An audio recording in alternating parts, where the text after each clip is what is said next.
So I want to begin first by saying, Luis, thank you so much to you and to the others at the University of Costa Rica for inviting me. This is really a lovely, lovely thing. As Paul and the others have said, it would have been much nicer to be in Costa Rica, but that is as it is. I also wanted to say one thing to la gente de habla español. Si quieren preguntarme algo en español, me parece perfecto. Lo que pasa, voy a responder en inglés para que todo el mundo me pueda entender. Pero si quiere hacerme una pregunta en español, me parece perfecto, okay? So if anyone wants to ask me a question in Spanish, that's fine. I will be responding in English because I want to make sure that everyone can understand. But if you prefer to ask a question in Spanish, please go ahead and do so. I am going to share my screen, if I can find the right one. And it should be going well now. Luis, can you just confirm for me that you can see my screen? Yes, we can see it. Great. So what I'm going to be doing today is talking about speaker expectations of her audience. And I'm going to be focusing on the single speech act of telling. And as many of you will know within a few minutes, if you don't already, this is a topic that has attracted a tremendous amount of attention recently. And I'm going to be engaging with some of the people who have been attending to this. The overview for today is I want to do several things. I want to begin by gesturing towards the topic. Then I want to identify what I am going to call the core phenomenon. That is a speaker's expectation of what I'm going to call proper treatment. After that, I'm going to go over several what I will call failed theories of the core phenomenon. I'm going to introduce a hero. The hero, just to spoil the surprise, is Miranda Fricker. I think there's an underappreciated aspect of her book, Epistemic Injustice, that I want to highlight today before I make my own suggestions towards a correct theory of the core phenomenon. And then I will draw some big picture conclusions. So let me begin with just gesturing towards today's topic. It will surprise none of you to know that there is an epistemic dimension to speech exchanges involving testimony. This is what we call in the epistemology literature, the epistemology of testimony, and it's since at least the 1980s a well-trodden area of epistemology. Also since that time, although a little less saliently, there have been claims that have highlighted another dimension of normative assessment involving testimonial exchanges. I want to just give you a few examples of the various people who have talked about this. I begin with Elizabeth Anscombe, who in a very influential paper from the late 70s said, "It is an insult and maybe an injury not to be believed. At least it is an insult if one is oneself made aware of the refusal, and it may be an injury if others are." She's not alone in this. We have Ted Hinchman from a paper that I'm going to engage with in about 20 minutes, writing that if an audience improperly gives no credence to what he was told, this amounts to a kind of slight, rebuff, or abuse of the speaker. We have Richard Moran in a paper from the early 2000s, and more recently in his book that I'll be talking about in a moment, writing that certain inappropriate reactions to tellings constitute an offense against the speaker. We have Miranda Fricker saying that in cases of testimonial injustice, in which prejudice on the hearer's part causes him to give the speaker less credibility than he would otherwise have given, the audience wrongs a speaker in his capacity as a giver of knowledge, as an informant. And finally, in a really lovely paper in Phil Quarterly, Jeremy Wanderer writes that it is a testimonial insult not to have one's say-so taken seriously, as when it is not treated as a genuine input into the deliberative process. Now, the reason I find these quotes interesting is because the authors seem to use not only charged language, but normative language. They say that certain ways of responding to a speaker constitute an insult or an injury, amount to a slight, a rebuff, or an abuse of the speaker, constitute an offense against the speaker, wrong the speaker in her capacity as a giver of knowledge, or amount to a testimonial insult. And this language is what gives us our core phenomenon. I'm calling this core phenomenon, or I'm describing it as a second dimension of normative assessment bearing on an audience who confronts a piece of testimony. And I'm going to call this dimension of normative assessment interpersonal. And I'm going to call it interpersonal for the reason that I'm not entirely sure that it's moral, I'm not entirely sure that it's justice related, but I am sure that whatever it is, it's a kind of interpersonal normativity, the kind of normativity that amounts to a wrong against the speaker when it's violated.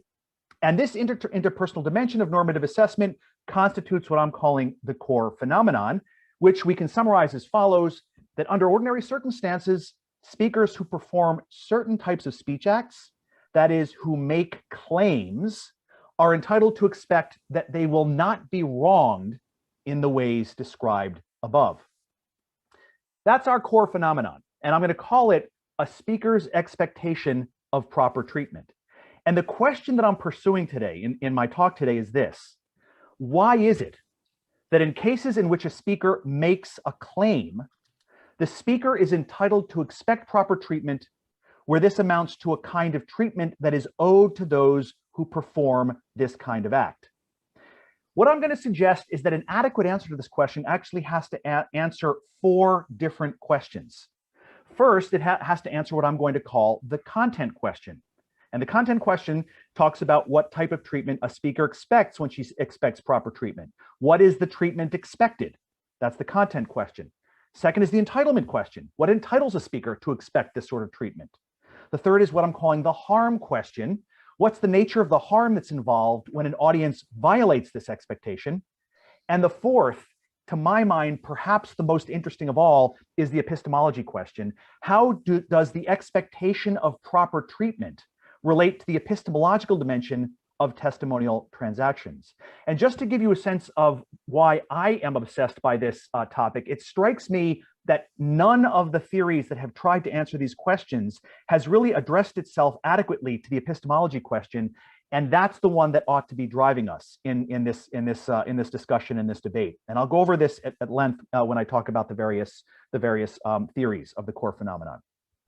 I'm going to start off with two theories that will probably be unfamiliar to most of the people in this room. And that's because these theories come from people who are neither epistemologists nor philosophers of language, at least not philosophers of language who specialize in speech act theory. These are two philosophers whose primary area is in ethics and metaethics. And yet we find them theorizing about something very close to what I'm calling the core phenomenon. I begin with what I'm going to call the demand model. And this comes from Alan Gibberd's book, Wise Choices, Apt Feelings. Here's what Gibberd has to say in that book. Conversation is full of implicit demands and pressures. Suppose I confidently expound astrology and you give no credence. The result will be discomfort. In effect, I demand that what I say be accepted and you will not accede. Now, we can look at this, what I call this demand model of assertion. Gibberd's idea seems to be that the act of asserting something, he calls it expounding, but I'm going to take him to have something in mind like assertion. The act of assertion is also an act that makes a demand of the audience that they believe what was asserted. So that's why I call this the demand model. And we can look and see how well this does in answering our four questions. What does Gibberd's theory have to say to the content question? Well, it's pretty clear that what he says is that the speaker's expectation of proper treatment is a demand to be believed. I actually think this is not a good way to think about the expectation of proper treatment, precisely because demands seem to be not the kind of thing that you can do to someone when you actually want them to believe something. If for no other reason that a demand is typically backed by practical authority, and the sort of pressure that you put on someone to believe when you tell them something is supposed to be epistemic authority, that suggests that there's something wrong in this answer to the content question. So I'm going to say it doesn't get a pass here. What about with respect to the entitlement question? What is Gibberd's answer to the entitlement question? Well, it seems as though he's saying the speaker's entitlement to make this demand to be believed is based on whatever authority underwrites the demand. And once again, because the authority that underwrites a demand is practical authority, and because what we're ultimately trying to figure out is how an act of assertion can give a speaker a basis for actually believing what was asserted, I think that's not a good answer to the entitlement question either. What about the harm? Here's where I think Gibberd's theory gets a little bit more interesting. Again, when I say Gibberd's theory, I'm actually extrapolating on his behalf. He has actually said none of these things. I'm just trying to get his what he did say to bear on the questions that I'm asking. And it looks as though what his theory has to say is this, that when the expectation of proper treatment is violated, the harm to the speaker is that of having one's demand be rejected. And while I don't think that's quite right, I think there's something in it, in that idea. And so I'm going to put a question mark next to that answer rather than suggest that the answer is false. It seems suggestive in a way that we'd like to build on. What is Gibberd's answer to the epistemology question? Well, you will not be surprised to learn that I don't like the answer, because insofar as assertion involves a demand to be believed, it appears as though assertion in involving a demand to be believed does not present the right kind of credentials to an audience in order for the audience to believe justifiably. And so I think the answer to Gibberd's answer to the epistemology question is also unacceptable. A second theory that's in this ballpark, again, by another person who is someone who works primarily in the literature in ethics and meta-ethics, and who builds on Gibberd's theory, is Michael Ridge, who in his impassioned belief comes up with what I describe as the advising model of assertion. And here's what Ridge has to say in impassioned belief. He says, to assert that P is not only to express the belief that P, it's also to exert a kind of conversational pressure on one's interlocutor to adopt the belief that P. Moreover, the form of conversational pressure involved here constitutes a way of advising someone to believe the P and is not simply goading or manipulation. Now, I have to say I love this quote, in part because my impression is that Ridge, perhaps more so than Gibberd, was alive to the kinds of questions that I'm calling the questions that emerge from the core phenomenon. That is, Ridge, it has some sense that there's a kind of pressure that's put on an audience that is at one and the same time partially epistemic and partially interpersonal. And he's trying to capture this with the idea that to assert is also at the same time to advise. What are you advising your audience? That they believe what you've said. We can again ask, how well does this do on the four questions that I think any adequate theory has to answer? And I think on the first question, Ridge's account will hold that the speaker's expectation is somehow related to her advising the audience to believe her. And this gives rise to the question, what exactly do we expect of an audience when what treatment do we expect from an audience? How do we expect to be responded to when we advise them? And it strikes me that there are various things we might expect. The treatment expected from an advisee might be that one's advice will be accepted, or it might be that one's advice will be taken seriously, or, and this is perhaps my favorite, one's advice will be taken in the spirit in which it was offered, namely as backed by one's assessment of what is best for the advisee, all things considered. So we might have any one of these expectations when we advise someone. In light of the fact that I'm not entirely sure what Ridge would say to this, I'm going to put a question mark next to the content question just because I'm not entirely sure what his view will commit him to.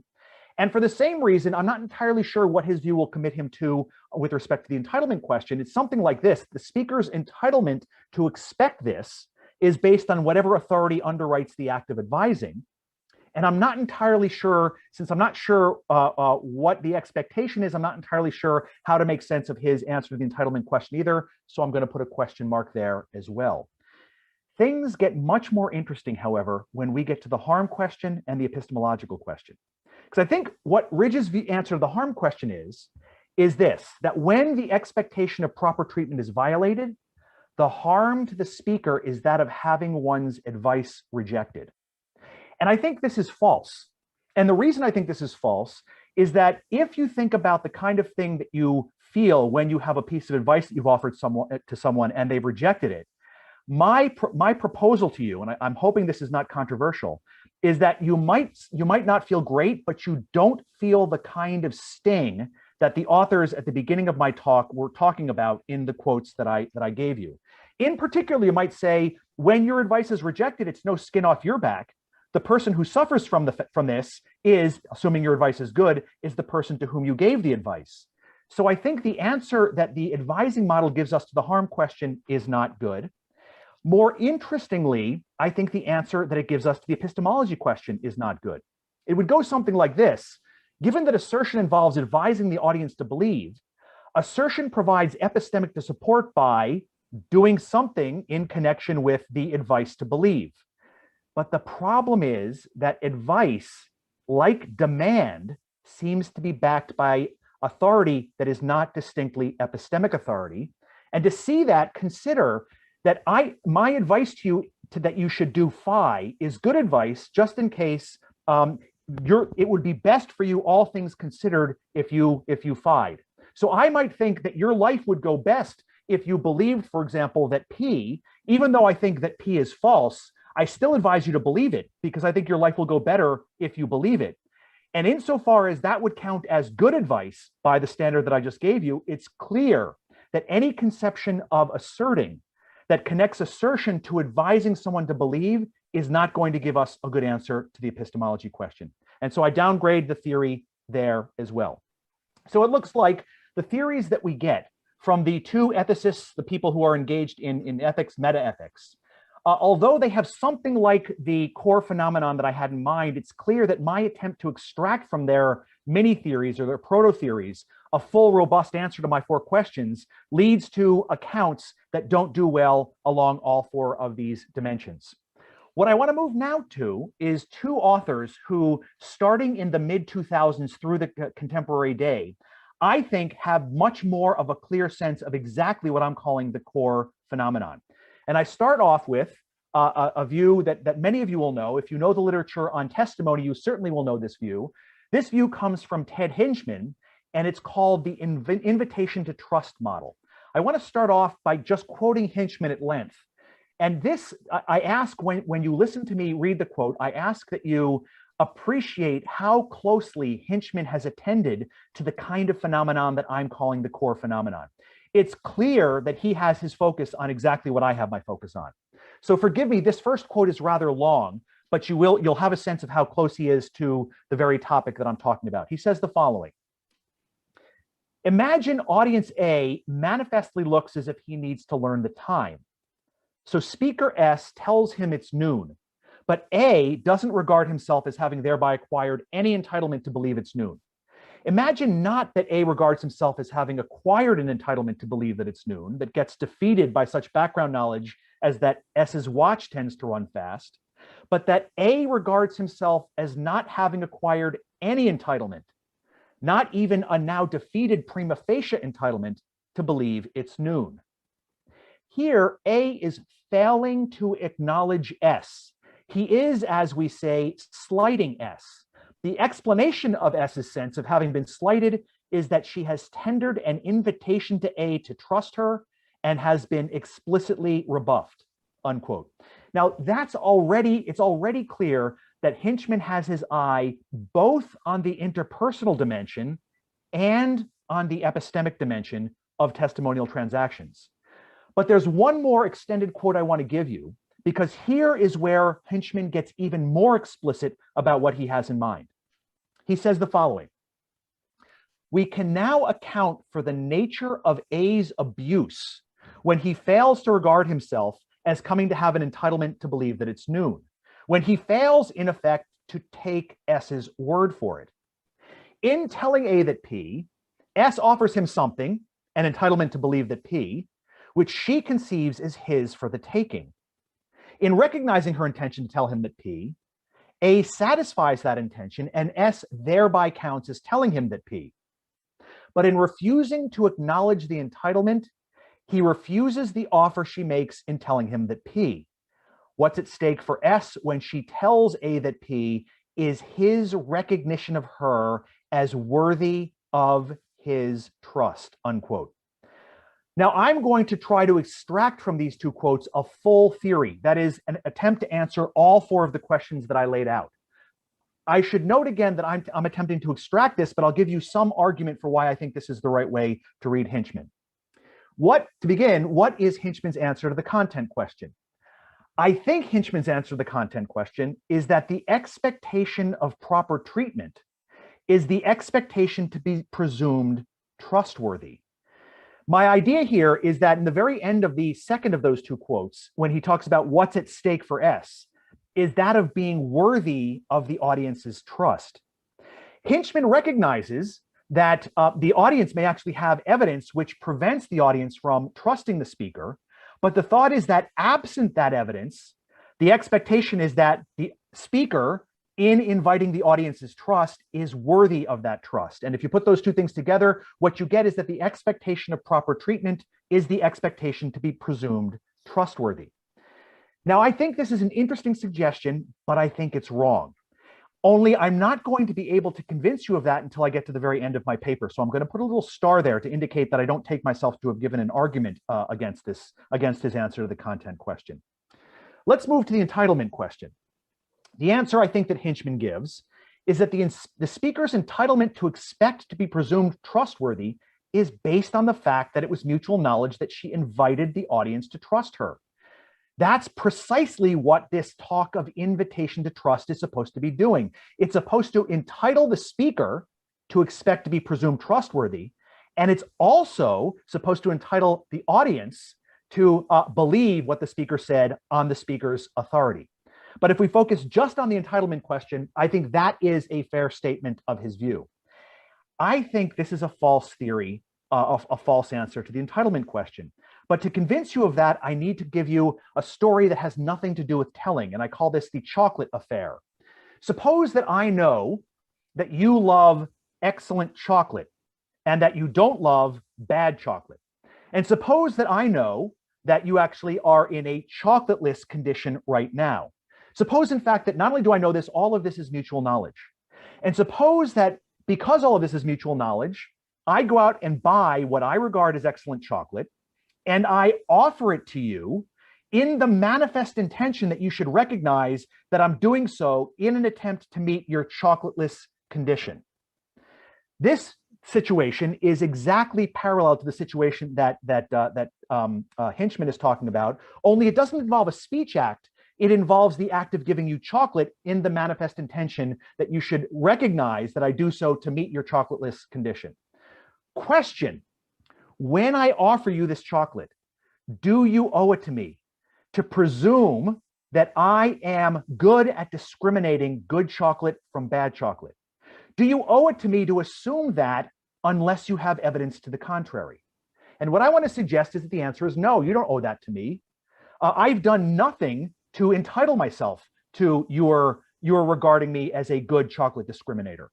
And if that's true in the good chocolate case, I don't see why the case of telling is any different. And if that's correct, I think Hinchman's answer to the entitlement question isn't right. For the same reason, I think his answer to the harm question is false. His answer to the harm question is that when the expectation is violated, the harm to the speaker is that of having the invitation rebuffed. Is that the kind of harm that's in play when I tell you something and you utterly reject it on the basis of no evidence whatsoever? Well, it's not clear to me. If I offer you chocolate, do you harm me if you decide not to accept my offer on the basis of no reasons whatsoever? Not because you think I'm not good at discriminating good chocolate, but just because you don't want to accept my offer. I think the answer there is no. You may owe me a polite no thank you, but I don't think you've harmed me if you reject my offer, even if you have no reasons for doing so whatsoever. So I think his answer to the harm question is also false. And then when we get to the epistemology question, you will have anticipated my answer. If you consider when I offer you chocolate in the manifest intention of meeting your chocolateless condition, do you owe it to me to assume that I am reliable in discriminating good chocolate from bad chocolate? The answer is no. And because the answer is no, I think the epistemology question, I think the answer to the epistemology question can't be what Hinchman's theory would lead us to expect.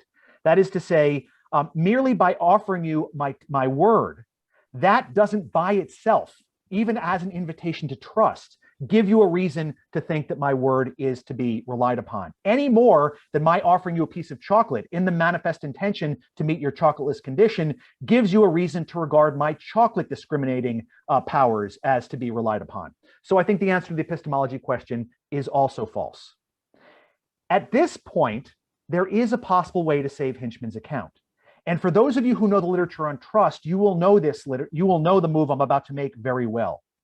Here I'm appealing to Richard Holton's paper, Deciding to Trust, Coming to Believe. What Holton does in this paper is he proposes at a certain point in the paper, he proposes that the very act of inviting another person to trust you can do something like generate a reason for them to think that you're trustworthy. Rather than summarize his view, let me quote him. Here's the view that he says in this very, very well-known paper. He says, I might think it appropriate to trust you to do a certain thing only if you invite me to do so. And it might be that very invitation that leads me to think you reliable, since it signals a readiness to take on the responsibilities that my trust would bring. Now, I think this is a really interesting comment, because I think if you combine Holton's account of invitations to Hinchman's invitation to trust model of telling, you get a very interesting hybrid view. What you get is a view that says the following. For S to tell A that P is for S to perform an act in which S commits herself to the truth of P, and S indicates that she stands ready to take on the relevant responsibilities of having the relevant evidence. Why is this interesting? Precisely because what I'm going to call the Hinchman-Holton model purports to give a mechanism whereby invitations to trust generate reasons to believe. And if this model is successful, that is, if Holton is correct that invitations to trust really do generate reasons to believe, then I think we can say that the speaker is entitled to expect that the audience recognize and appreciate the force of those reasons, and that she believe on the basis of those reasons unless she has stronger reasons not to do so. And if all of this is correct, it looks like Hinchman has everything that he could possibly want, because now it looks like the speaker is entitled to expect to be presumed trustworthy, precisely because the speaker is entitled to expect that the audience will recognize the reasons that she's being given. And furthermore, because the invitation to trust is generating reasons to believe, it looks like we're going to have an answer to the epistemology question as well.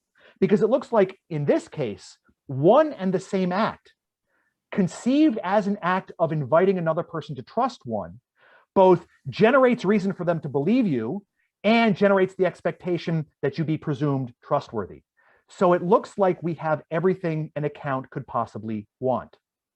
But there's an important fly in the ointment. In fact, this is what I regard as one of the more important lessons of the testimony literature in the early 2000s. Namely, that this approach to testimony conflates two very different kinds of reason. First, what I'm going to call practical reasons to hold a speaker responsible in a certain way. And secondly, epistemic reasons to believe that the speaker is in fact responsible in that way.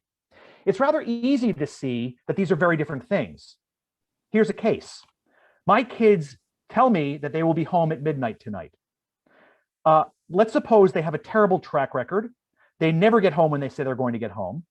But when midnight comes and goes and they show up at 1:30 a.m., I say to them, I'm very upset with you. You told me that you would be home at midnight.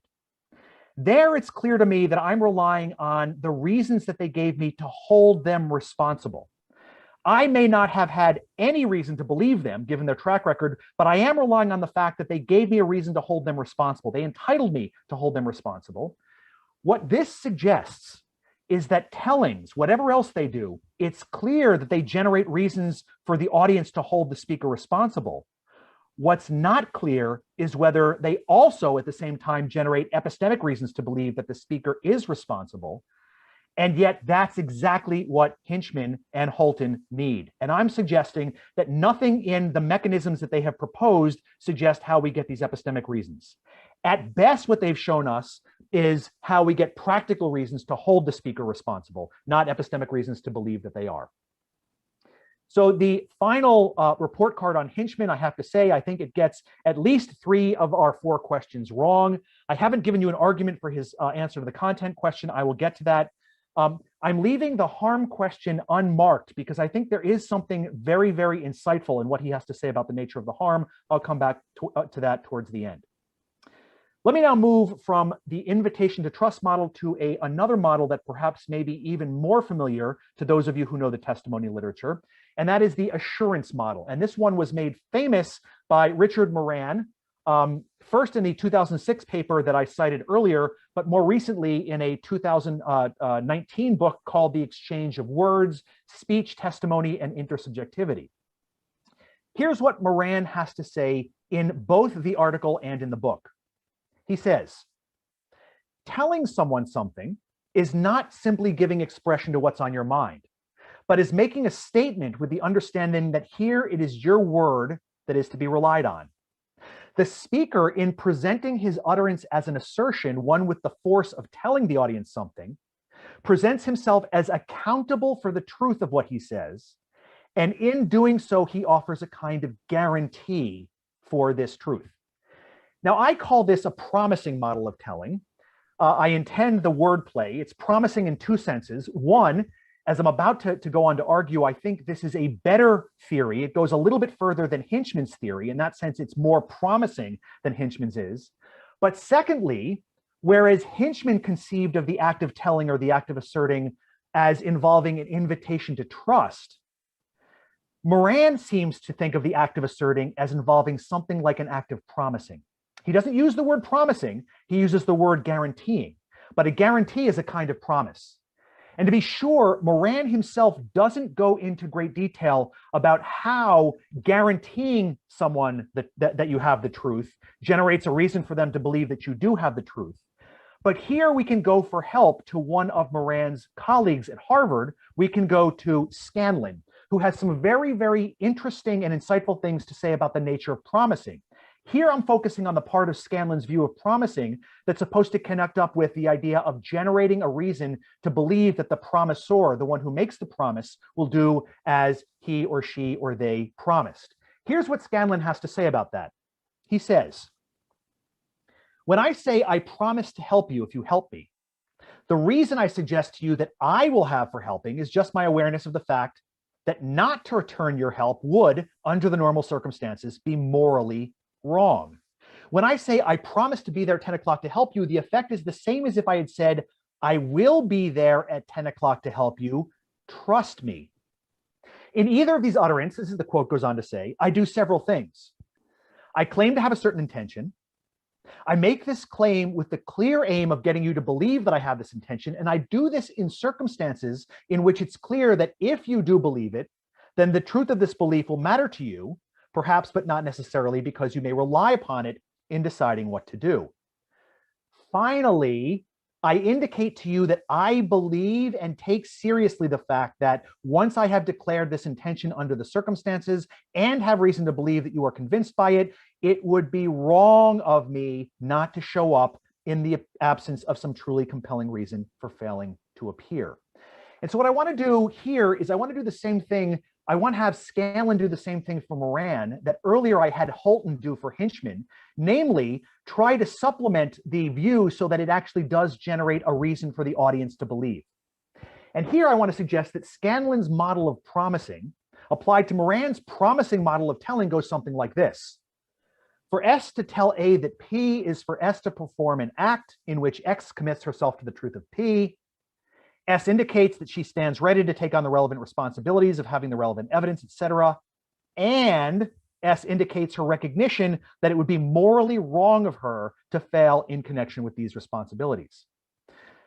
You will be aware that the first two of these conditions is exactly what we had in Moran. It's this third condition that's the new condition. The idea is that I not only indicate to you that I stand ready, I also indicate to you that it would be morally wrong of me not to live up to my responsibilities. This is what Moran, I think, is adding to Hinchman.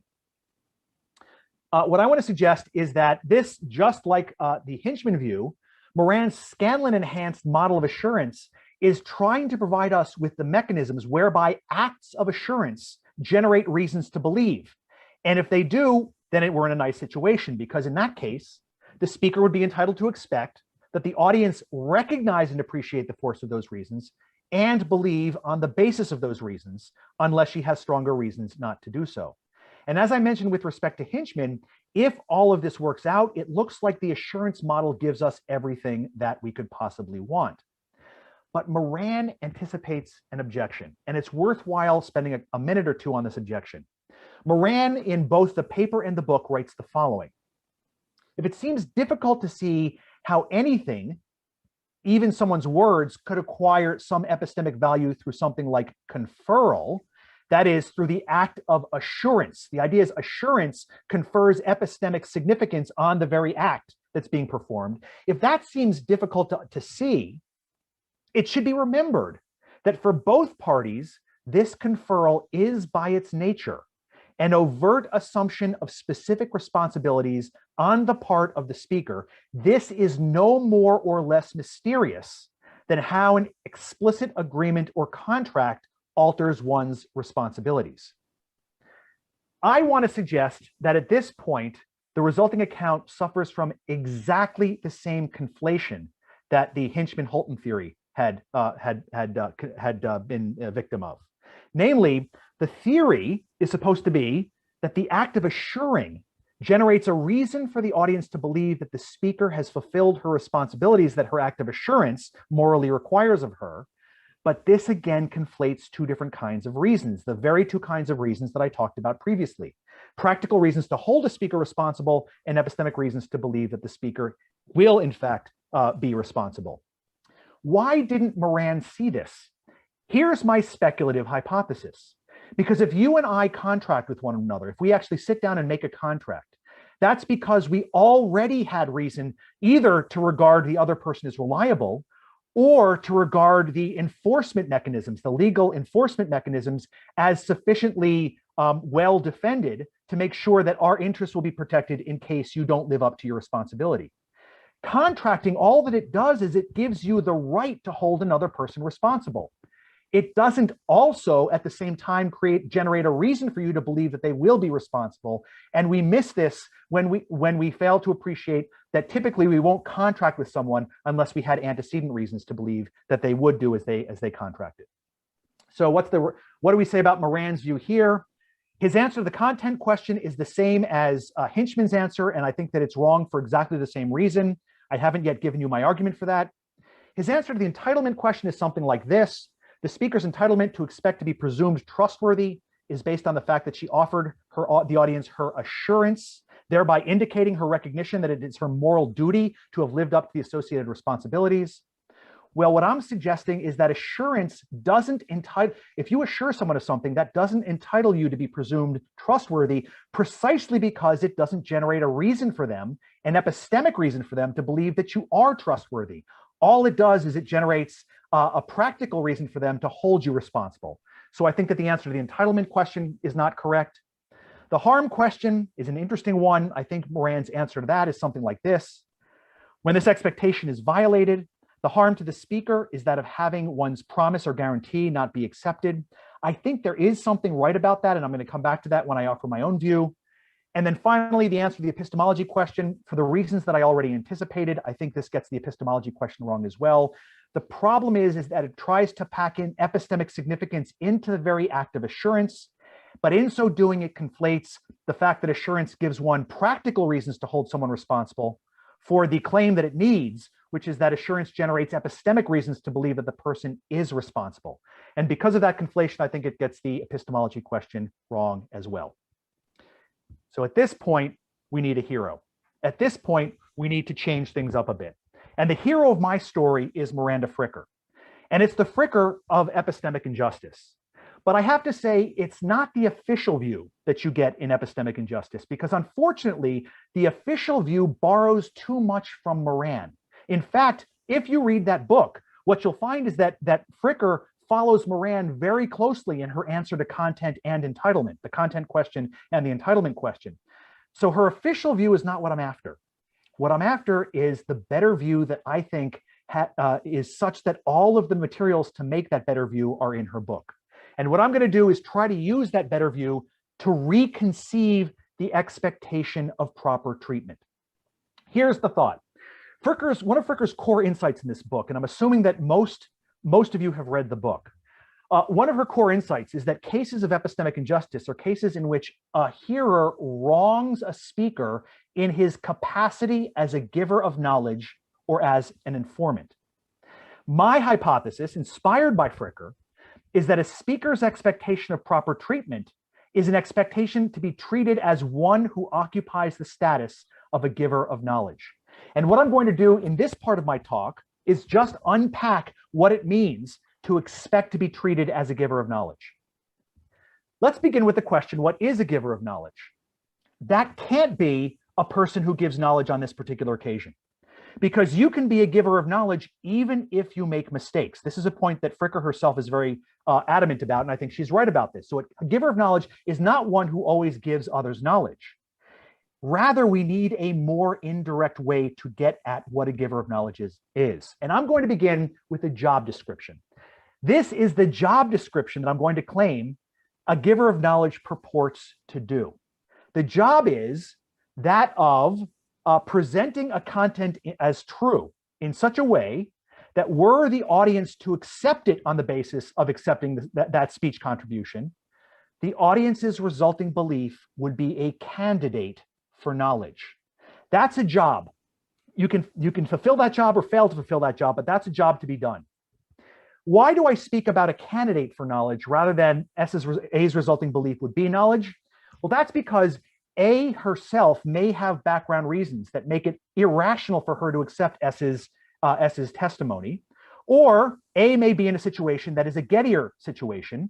That's a problem that will prevent A from acquiring knowledge, but that problem does not prevent S from doing her part as a speaker.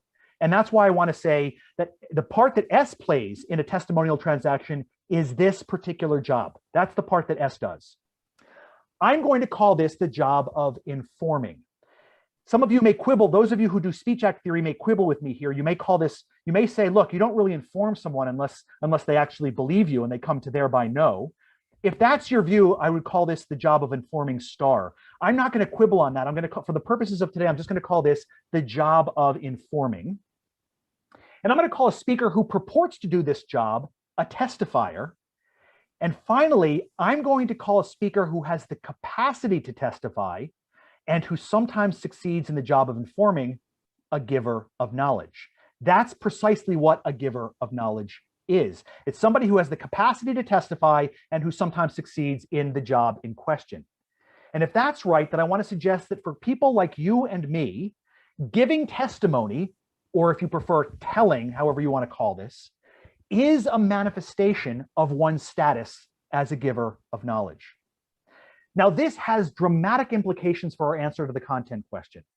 What I want to suggest now is that we should construe the speaker's expectation of proper treatment not with Hinchman and Moran as the expectation to be presumed trustworthy, but rather as the expectation to be recognized as purporting to be trustworthy.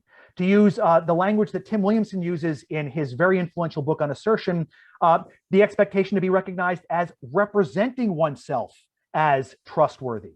That's what I have in mind by purporting, something like this.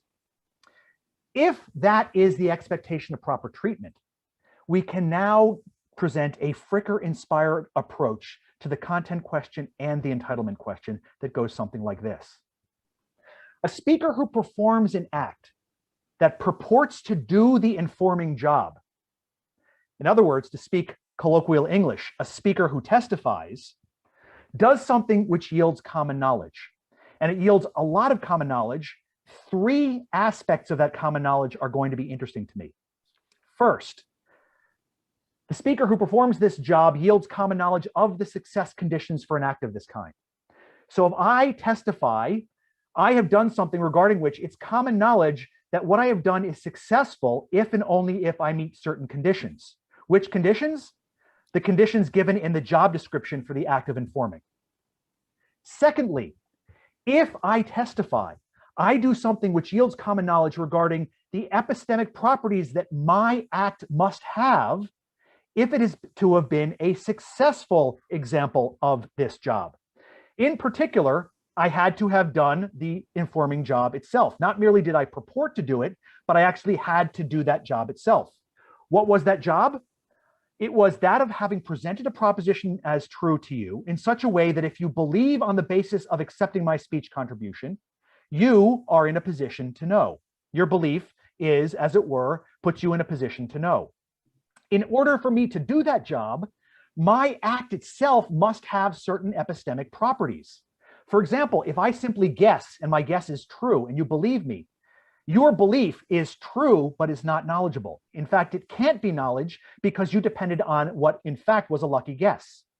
In order for my speech contribution to be the thing that puts you in a position to know, I have to have testified in a way that's either reliable or knowledgeable. This is a debate in the literature that I'm not going to get into. All I want to say is that there have to be certain epistemic features that my testimony had in order to have, for me to have done my job successfully. And then third, if I testify, I do something which yields common knowledge regarding what I convey to you in performing that act. And here I'm borrowing from a really lovely idea that goes back at least to the late 1980s. I'm sure it goes back further. There was a lovely paper by a fellow by the name of Angus Ross, who wrote that when we human beings participate in rule-governed life, what we do in participating in an activity governed by rules is we convey to everyone that we are following the rules. So if I'm doing something that has success conditions, and there are rules for how you actually meet those success conditions, then in the very act of testifying, I convey to you that I'm following the rules. That is, the rules that would make my act a successful piece of testimony. My thought is that all of this is common knowledge when a speaker purports to inform. All of that is common knowledge. If that's right, I want to generate a couple of key claims. First, one who performs an act in which she presents P as true, while simultaneously conveying that she has the relevant epistemic authority, as it were, regarding P's truth, is one who purports to inform. And one who purports to inform is owed the sort of respect due to one who conveys having the requisite epistemic authority. Merely conveying having the epistemic authority entitles me to a certain kind of respect in my audience. This is true not just of me, it's true of anyone who purports to inform, and that is going to be the basis of entitlement. So now we can come up with a full theory, what I call a Fricker-inspired model, for how we answer all four questions. One who performs an act of this sort, that is one who purports to perform the informing job, will expect to be recognized as having conveyed her own relevant epistemic authority on the matter at hand, and she will expect to be treated accordingly, more on which in a moment. She's entitled to expect as much in virtue of what is common knowledge when she performs the act. That's the common knowledge I just talked about. She's disrespected by her audience when they do not properly epistemically assess her conveyed claim of epistemic authority. And finally, in performing this act, she puts her audience under pressure to conform to the standards of epistemology in their doxastic reaction to her testimony. This, I think, is a Fricker-inspired model for answering all four of our questions, all four of the questions that we wanted to answer. So the remaining questions that we have to answer is, how in the world do speakers pull all of this off? This was a very, very complicated theory that I just gave you, using lots of bells and whistles. How do speakers pull it off? In particular, is there a speech act that can do the trick? Secondly, how do audiences recognize such speech acts? And this is the last section of my paper, brief section. I call this my Fricker-inspired account. This is the account that I developed at some length in the 2020 book, Conversational Pressure, and it goes something like this. I make two assumptions. First assumption, I assume the knowledge rule of assertion. This, of course, is one that was defended very, very ably by Tim Williamson, among others. It goes something like this. Assertion is the unique speech act that is governed by a rule to the effect that one must assert that P only if one knows that P. If you want, you can get rid of that assert and just put perform this act with the content that P only if one knows that P. And second assumption that I'm making, I'm assuming that the knowledge rule of assertion is implicit common knowledge among all pragmatically competent speakers. That is to say, I'm assuming that something like KRA itself is what constitutes part of our pragmatic competence in speaking a language. This is why you and I count as understanding what an assertion is, because we implicitly grasp something like that rule. If all of these two assumptions are true, then we can account for how speakers pull off a speech act in which they purport to do the job described above. Namely, they make assertions. That's all you have to do. How is it that merely by making an assertion, you pull off that job? Well, if assertion is governed by a rule that requires that you have knowledge, and you perform an act of that kind that you convey to the audience that you in fact are following the rule, and so are knowledgeable, And in conveying to them that you are knowledgeable, you are then entitled to the kind of respect that's deserved by somebody who conveys being knowledgeable. And you also put them under pressure to assess you epistemically, because as it were, you're announcing the epistemic properties of your act in the very act of performing it. Secondly, we can account for the content of the speaker's expectation of proper treatment.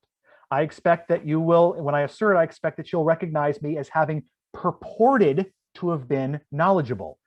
I am purporting to be knowledgeable, and I expect to be recognized as such, and I expect to be treated as such. I'll get to that in a second.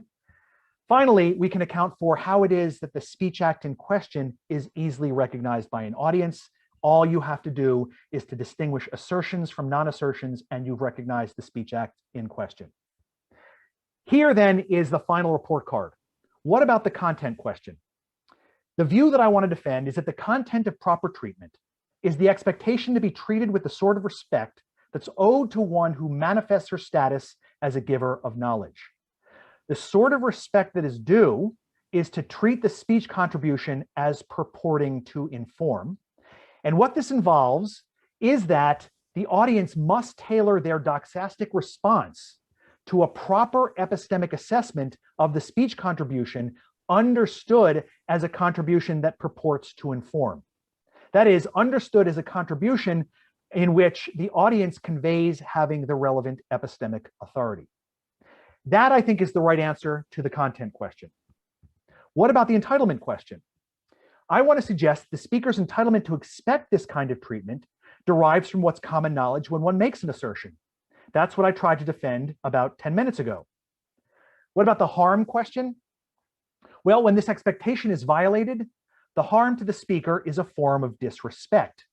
The disrespect targets the speaker in her status as a giver of knowledge, thereby calling into question one or both of two things, either her competence at assessing her own reasons or her sincerity in expressing that assessment.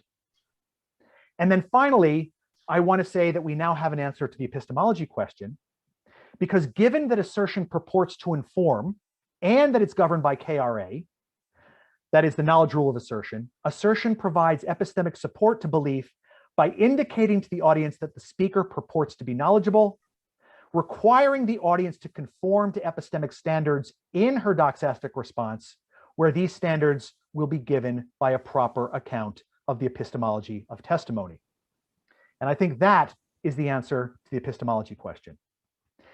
In conclusion, I want to suggest that speakers are entitled to certain normative expectations of their audience, that the quotes with which I began are in fact true, but that we should not understand these expectations as an expectation to be believed or to be presumed trustworthy.